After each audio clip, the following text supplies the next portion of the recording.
I Where will. do you live now? I'm in San Francisco. You're in San Fran. Yeah. Yeah. Okay. I moved back for the job that I'm currently in, but I hadn't lived here since before LC because that's where my family is. Okay. So yeah. And do you live near where you grew up, or is it kind of far away? Yeah, it's like 20 minutes. Like I grew up in the suburbs, just south of the city, and now I live downtown. Um, Uh, yeah, it's like right smack in the middle of things.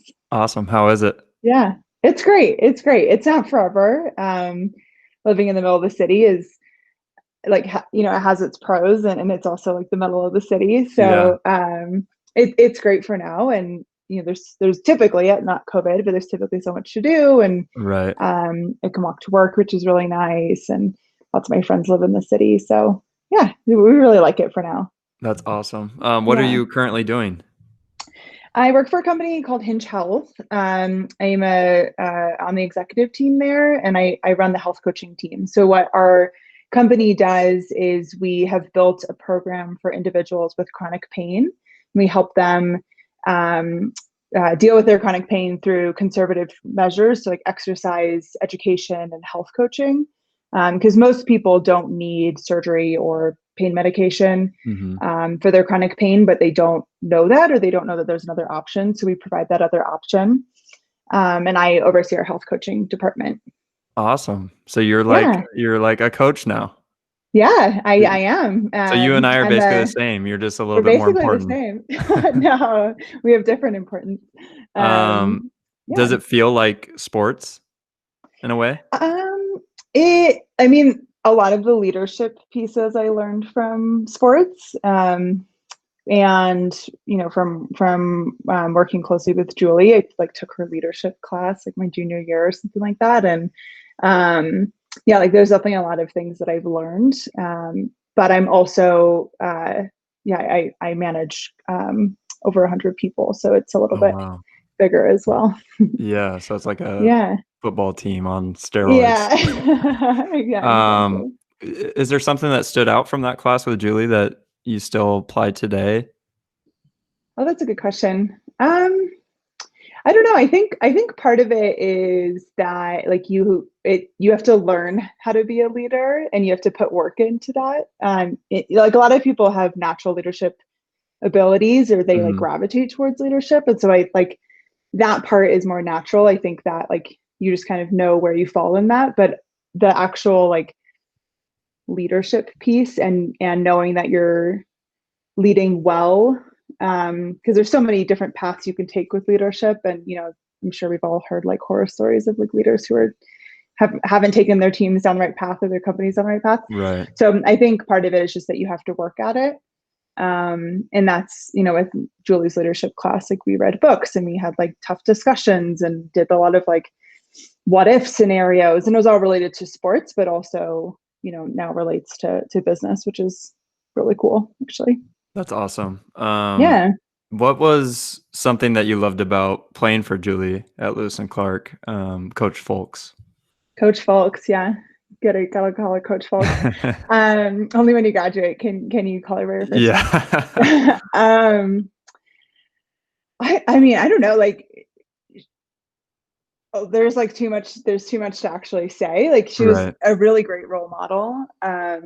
And I think a lot of us felt that. And I don't know that you really know it when you're in it. But when you come out of it and you realize how many different situations you were in and how much her and Coach Deb like pushed us, but not like push us because they knew that we were capable of it. I mean, Mhm. especially in some of our later years when when we were really going up against some really great teams. Just like the way that I think one of the things that I take away now is that Coach Folks, and we talked about this, did a really good job of kind of managing or coaching to each person's strengths versus like Mhm. coaching everybody the same. And that is like such an important life lesson as well, is that like not everybody responds in the same way. And some Mhm. people need you to push them harder. Others need you to kind of go alongside them. Some people need to focus on their strengths. Others want to focus on their like opportunities. Everyone's different, and so Mhm. I know Julie spends a lot of time, and Coach Deb like spend a lot of time getting to know their players in order to like help get the most out of them, right? Mm-hmm. And I that's something that I think about a lot with my team, and knowing like, okay, going into this, one-on-one meeting with someone, like this is how I need to show up to make this person, help this person be the best that they can be. Right. Yeah. Thinking back to when you were an athlete at Lewis and Clark, how did you like being coached? What got the most out of you? Were you the type of person that That's could? such a good question. Um, yeah, I think I held myself to a pretty high standard, and it was hard Mm-hmm. enough on myself. So I think um, I liked to be pushed. Like a coach could yell at me, and that was fine. Like, didn't Yeah. really take that personally. I mean, everyone needs like the positive praise and whatnot every now and then, but I think like like I was gonna go in the gym and shoot around on my own. Like I Right. didn't really need that piece of it. I just needed um I needed like the guidance, like what to do next, and the continual like, okay, here's what you need to do in the strategy piece. And so I think the work ethic was there, but it was more like continual pushing and reminder that like, oh yeah, this is what we're going for. This is what we're going for. Like here's the goal kind of thing. Right. One thing when I was thinking Mhm. about interviewing you today, I kept going in my head over and over and over again a bit just about how cool it was that you played multiple sports at Lewis and Clark. And not only that, but like you were really great at both of them. Thanks. Was that challenging, juggling both sports, volleyball and basketball? It was challenging, but I wouldn't trade it for anything. I think the challenging parts were more around like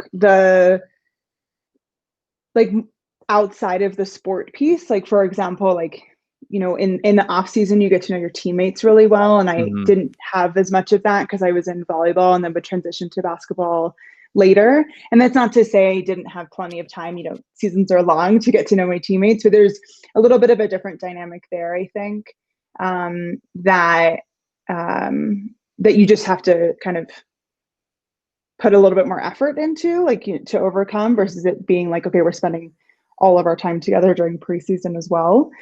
um but otherwise, I think one of the things that I'm sure like you felt in any athlete feels is like when you're in season, like you have a schedule and everything's regimented, and school's kind of easier because you just like do your homework when your hour that you're available, like versus Yeah. having like all this time in the world. Yeah. And so from a like being a student athlete perspective, that was actually it was almost like the springtime where I needed more I needed something to like fill the space.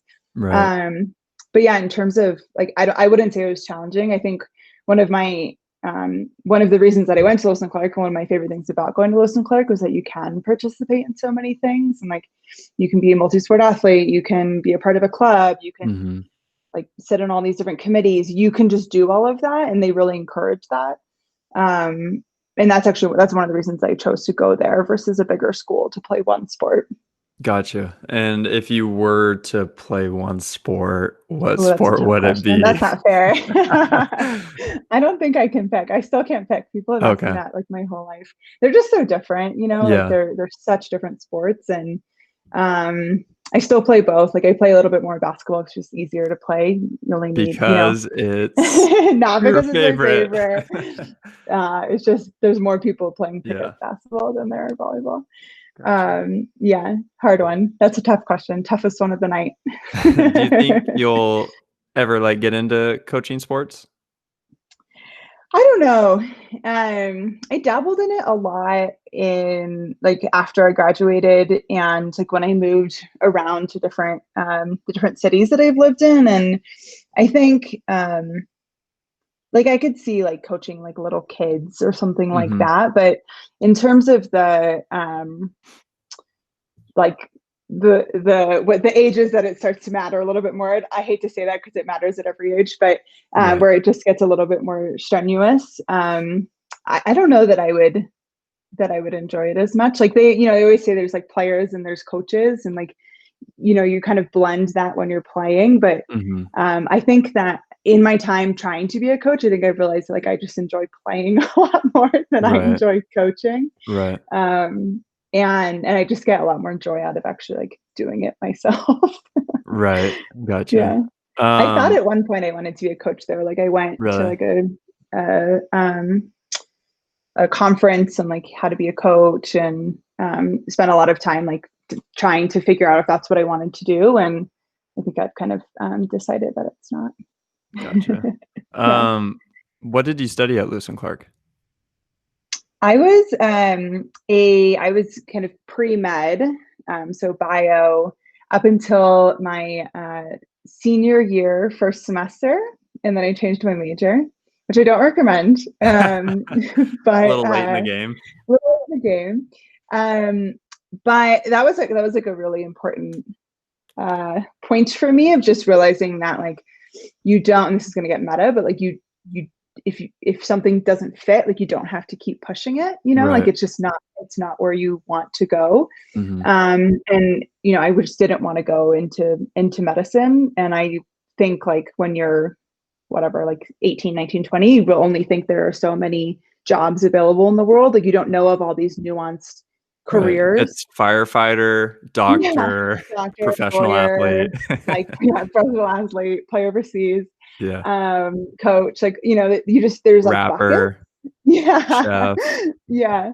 Yeah, exactly. And I just like, it just wasn't where my passion was. And so I switched over to psychology because I was really fascinated in how people interact with one another. Mm-hmm. And I had already taken a ton of psych classes, just a part of my interest. So I only needed another semester. So I technically graduated in 4.5 years. Me too. Don't tell anyone. Yeah. That's why we're so tight. 4.5 years. Yeah, I think we walked together in Yeah. 2013, but I still say 2012 because technically we graduated in December. Yeah, you're right. Yeah. You are right. I say 2013 just because I played that basketball season.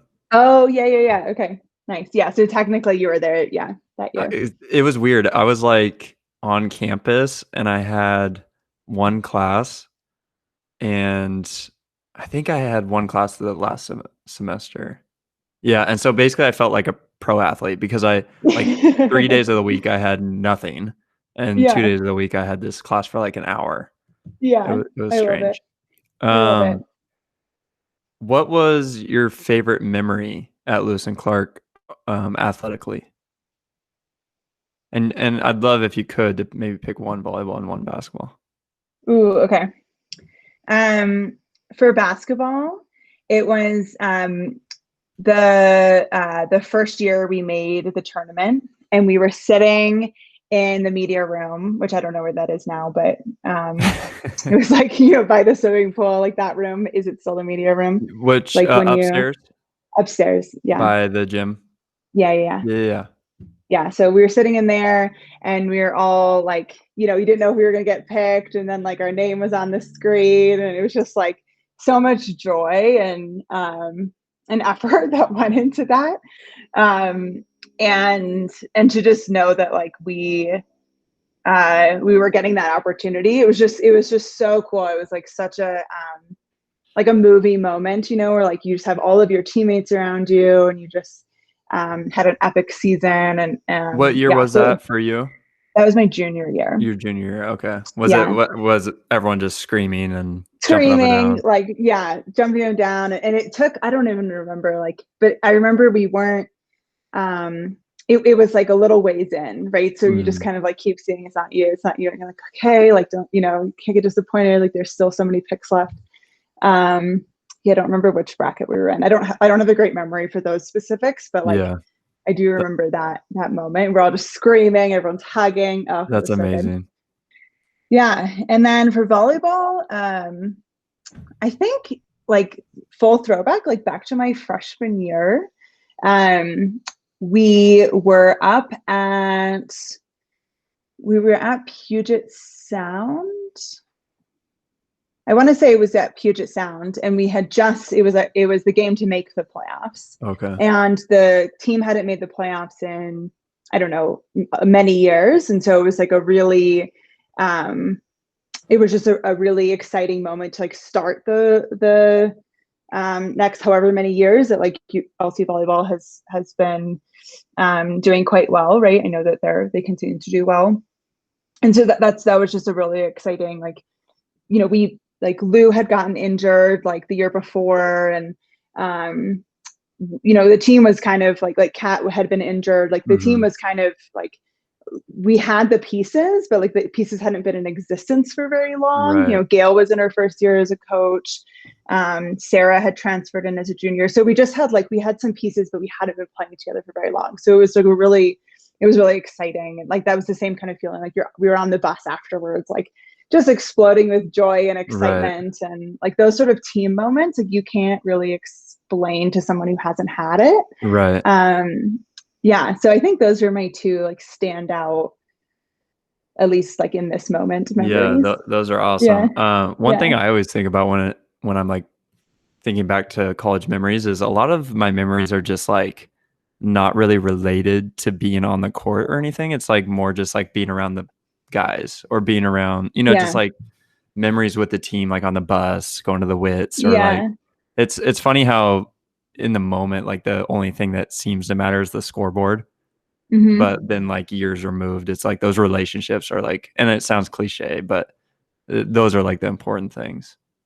Oh Eh, yeah, it's so true. Yeah, go ahead. Sorry, interrupted you. I was gonna jump into, you had some injuries during college. Yeah. Um, can you remind me like what the big ones were? Did you tear your ACL? I had a few.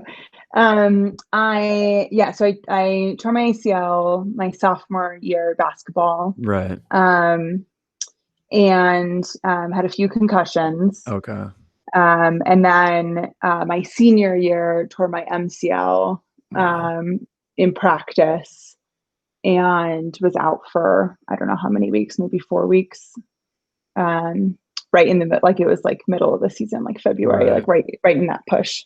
What was it like, you know, fighting through those injuries? I know that I'm sure at times it had to have been just, you know, debilitating because you're doing so well playing two sports in college, and then all of a sudden you have this huge setback. Like what was some of the, you know, motivation you found to get over those injuries?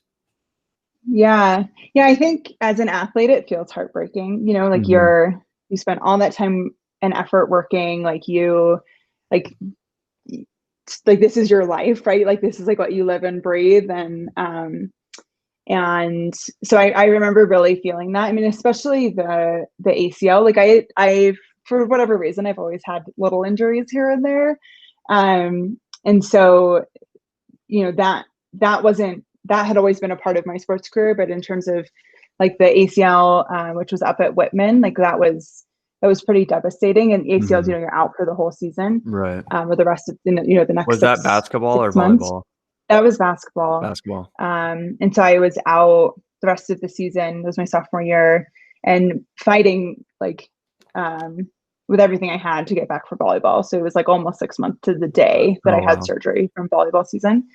Um, and then yeah, and then the concussions. Like I had a few concussions, and at that point we didn't know much about concussions, and so Yeah. um, you know, the fear around it wasn't there, but more like the maybe the protocol also wasn't there as much. And Yeah, just so put on a helmet and get back out there. yeah, and I definitely like I didn't have any serious ones like losing consciousness or whatnot, but enough that like I had to set up some practices and games. A few where I don't quite remember like coming off the court and being like, okay, I'm done for the game kind of thing. Right. But I think, yeah, like looking back at it, I feel like that's, and this is going to sound cliche, I mean, a lot of it is, but like those injuries helped like build my like kind of resilience. Mhm. And like just like I remember my ACLs just so clearly, like because I was playing two sports and because I was coming back from volleyball, like I was up 6 a.m. every day with Tara in the weight room, like working to get back from that injury. Wow. And it was horrible. Like it was like it was absolutely the worst. And like Yeah. trying to like dive for the first time in volleyball or like trusting yourself again is so challenging. And I think anyone who's had a significant injury will say that. Right. Like, you know, we take our bodies for granted in a way, and then you come back Mhm. and just have to trust it. and trust the work that you've been building. And so I think like in the moment, those were just really hard and devastating, and like, and definitely took a toll on like your kind of mental health as an athlete. Right. But now when I look back at it and thinking like how I was able to come back, and feeling grateful for, shout out to the athletic training squad Yeah. and everyone who I was a frequent visitor. So like really appreciative for all of them, and then also just thinking like how, like, okay, if I can do that, like if I can do 6 months of daily work to get back to a sport that I love, and like, wasn't myself right away, but eventually was able to continue to play. Like if I'm able to do that, like, I can do a lot of things. And I think that kind of like helps to build your resilience. Not that you should get injured to help build your resilience, Right. but it definitely tests you. Like it tests Right. your ability to keep fighting. Yeah. I mean, I learned that about myself. as a fan, because I was always watching your teams play volleyball and basketball, being at school at Yeah. the same time. That was one thing I took away from it, was just like, I was like, wasn't she just injured? And now she's like Yeah. right back into it and like dominating again. Okay. I'm going to throw out 2 names, and I want you to tell me what it was like playing with them. Okay. Coach Neva and Coach Christina. Love them both. Okay, let's start with Neva. So Neva and I were in the same year.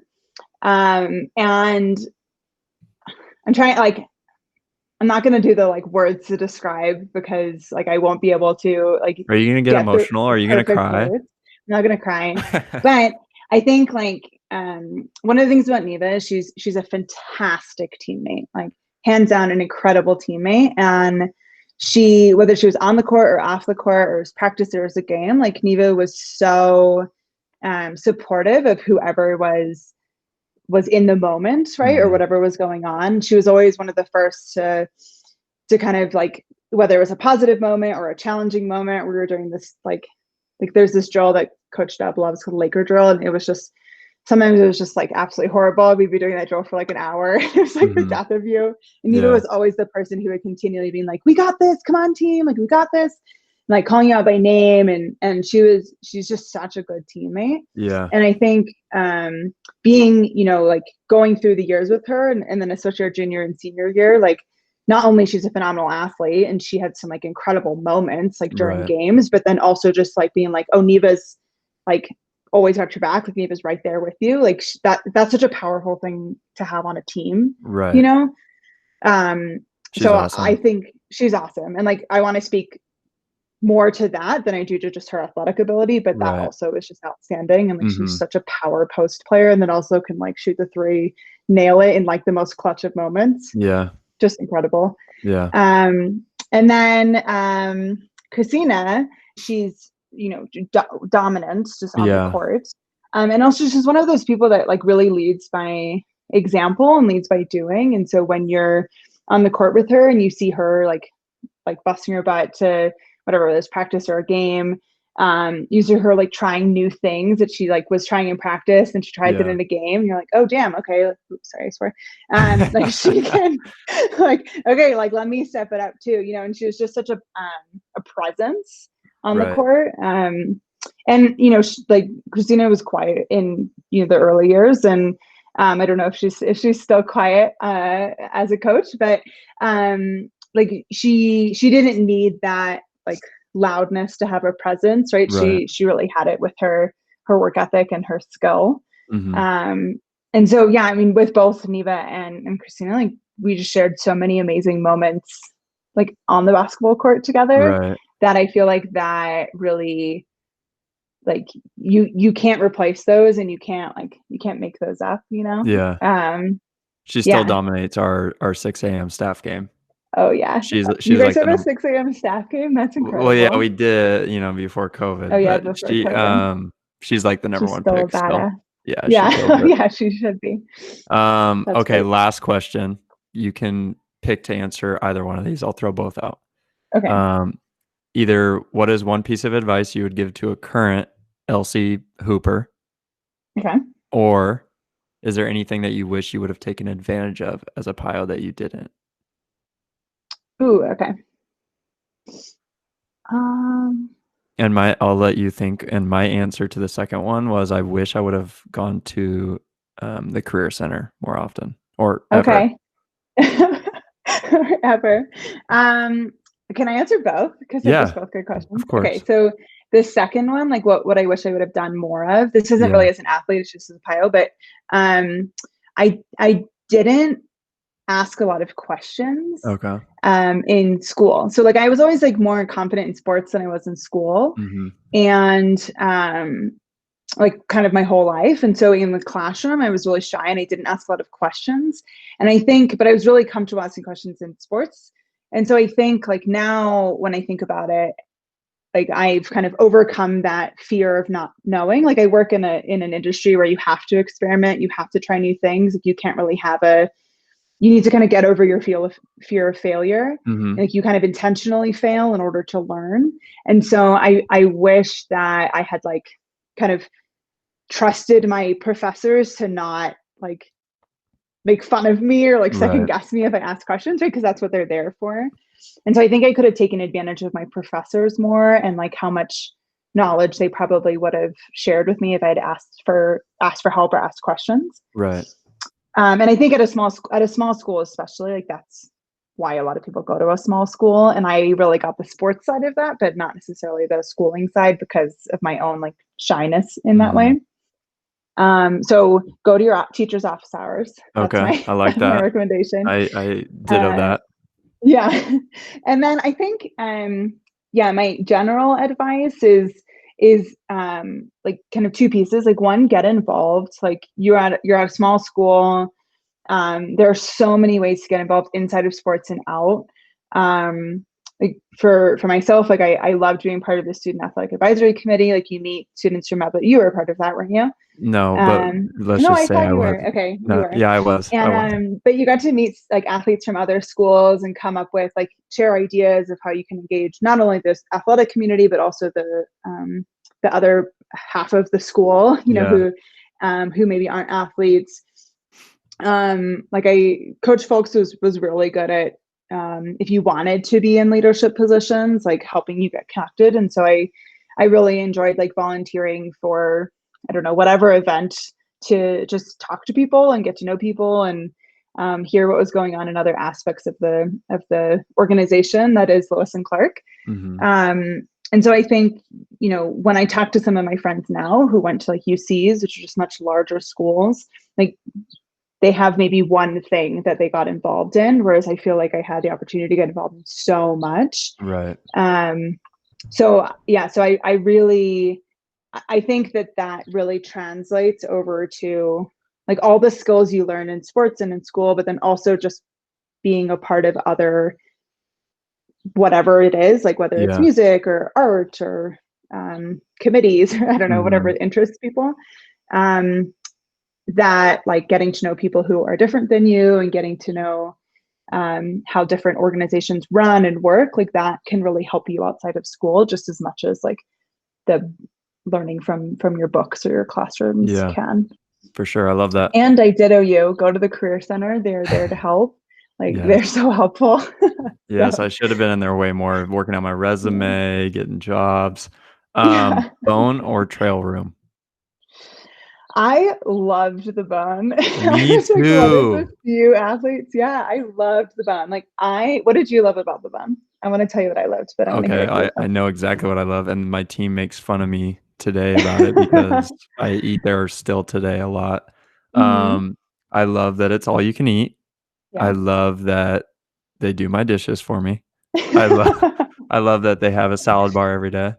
Yeah. And I love the desserts, the cookies. Oh yeah, so dangerous. What about Sometimes I'd you? have to walk the other way, so I I wouldn't take like 5 know. cookies. Back in the day, I could, like, eat a couple Yeah. every day, but now I have to really watch it. Yeah, totally. Um, I loved all those things. I love the options. I'm a total options person. Like I'm like Yeah. what am I in the mood to eat? Not like I don't know exactly what I want to eat. So like I like options. Loved that. I also just loved that you saw. I love people watching. I think I got this Yeah. from my parents. My parents like love to just sit somewhere and people watch. They could do it for Yep. hours. And the bone, like you just see so many people that you know or you don't know, and you see like everything. You know, it's just Yeah. such a community, and I loved that about the Bone. So yeah, The new school kids need to take advantage of it, right? yeah, I yeah, mean, yeah, they're yeah. hate my players are hating on me when they see me in there. It's fantastic. Yeah, I Um, mean the trail room definitely has like options, different options, I should say, or at least it did Now you're just being when I was there. political. You're trying to be nice. It's all about the Go to bone. the Bone. Go to the Bone. All right, Margaret, you're amazing. Thank you so much. Appreciate Yeah, it. And so nice to see you.